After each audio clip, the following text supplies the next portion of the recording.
corporate money has too much influence over our politicians.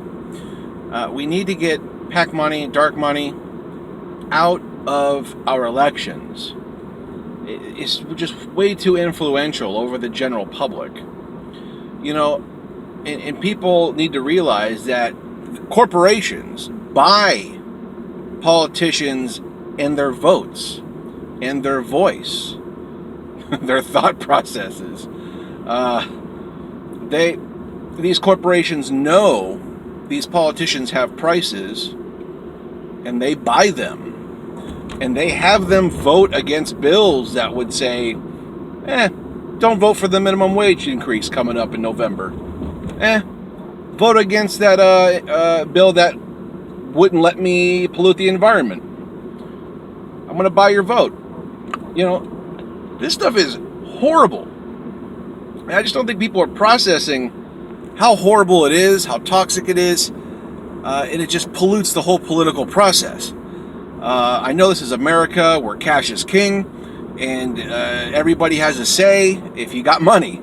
But we have to really change this about our political process, because corporations are just buying politicians for them and their bottom line, their profit margins. Because what do corporations do? What is their sole function? To make money. Okay? If that means polluting the environment, if that means paying wages that are subpar, they'll pay off a politician to vote no on a minimum wage increase or whatever. We just can't blow this off. It's not trivial. It's really serious.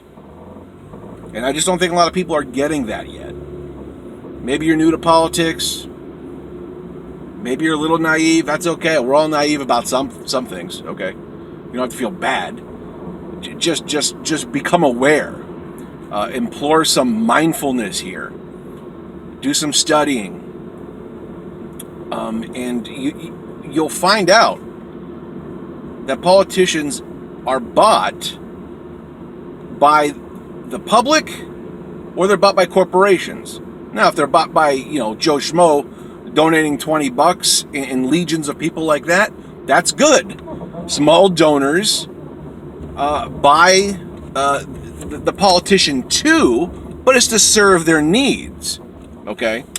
Like a clean environment, like a living wage, like health care. Real things that affect real people, not just bottom lines for corporations. So it does make a big difference between small donors and big money donors. There's just different goals being laid out there. And if you're a politician taking that big money, I know who you work for. I know who you're going to skew your votes for. I know who you're going to be exclusionary to. Okay? The money speaks for the politician who's accepting it. I don't have to hear a word, because I ain't going to believe it. Because if I know someone's, potentially corrupt, I don't have to believe a word they say. If they're taking dark money, if they're taking PAC money, I don't have to believe a thing. I don't have to think twice. So it kind of helps with the process of elimination and weeding out politicians I don't want to support. Oh, you take dark money? I don't support you. I'm going to go find somebody who only takes money from the public, who only takes money from their constituents. You see, it makes things a lot easier, and I breathe a lot easier knowing that politicians I support aren't corrupt by only serving the private sector. I want to make sure they're serving the public, not just wealthy corporations who want to pollute the environment or pay their workers low wages. Let's wake up to this. Anyways, like, share, subscribe, click the bell. I'll meet you down in the comments. And meet me over at Facebook or Instagram or Twitter. I got a bunch of social medias going, so I'll leave those down in the links below. I'll leave a donation link. Thank you for all of my patrons, my PayPal donors. You guys are greatly appreciated. I can't do this without you. I really, really appreciate it.